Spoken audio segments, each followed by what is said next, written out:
जय महाराष्ट्र मित्रांनो, सिम्प्लिफिकेशन फक्त सेकंदात. बघ, फळ्यावर एक प्रश्न लिहिलाय, x बरोबर वर्गमात 3 गुणले वर्गमात 3 गुणले वर्गमात 3 असं दिलेलं आहे आणि ह्याचं आपल्याला काय करायचंय, उत्तर काढायचंय. मग बघ कसं काढायचं. ज्यावेळेस वर्गमात 3 किंवा दुसरी कुठली पण संख्या असू द्या, फक्त ती काय पाहिजे, लिमिटेड पाहिजे, मोजता आली पाहिजे. तर आपण मोजूया, 1 2 3 4 5 मोजता येते आपल्याला. मग काय करायचं, ह्याचं उत्तर कसं काढायचं, जी संख्या दिली तिला जसंच्या तसं लिहायचं. ओके.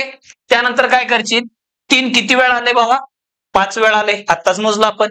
मग जेवढ्या वेळा आले तेवढा काय करायचा, 2चा घातांक साईडला करून घ्यायचा. मग 2चा घातांक 5 किती असतो, पाठ आहे तुझा, किती आहे बाबा, 32. मग जे काही येतंय ते 32 3च्या घातांकात लिहायचं आणि त्याच्यातनं 1 वजा करून त्याच्या अंशात लिहायचं.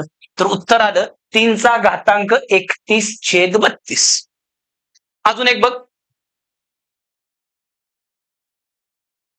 असं दिलं, वर्गमात 11 गुणिले वर्गमात 11 गुणिले वर्गमात 11 आणि परत वर्गमात 11 असं जर दिलं तर आता तुला काय करायचंय, ह्याचं उत्तर काढायचंय. मग मी काय सांगितलं, जी संख्या दिली ती जशीच्या तशी लिहायची.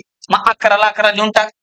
त्यानंतर 11 किती वेळा रिपीट झाले मोज, 1 2 3 4 4 वेळा रिपीट झालेला आहे. म्हणून काय करशील, 2चा घातांक 4 आणि 2चा घातांक 4 तुला पाठ आहे 16. मग हे 16 त्यातनं 1 कमी करायचं आणि गोळा करून टाकायचं. मग काय आलं, 11चा घातांक 15/16. येते लक्षात. मग आता हे माझं आणि आता तुझं, जे काय उत्तर येते तू काय करायचं, कमेंट मध्ये मला सांगायचं. आणि जर तुला व्हिडिओ आवडला तर मित्रांनो लाईक कर आणि असे नवनवीन व्हिडिओ पाहण्यासाठी तुम्ही काय करा, आपल्या चॅनलला सबस्क्राईब करा, फॉलो करा आणि जास्तीत जास्त मित्रांपर्यंत शेअर करा. धन्यवाद. जय महाराष्ट्र.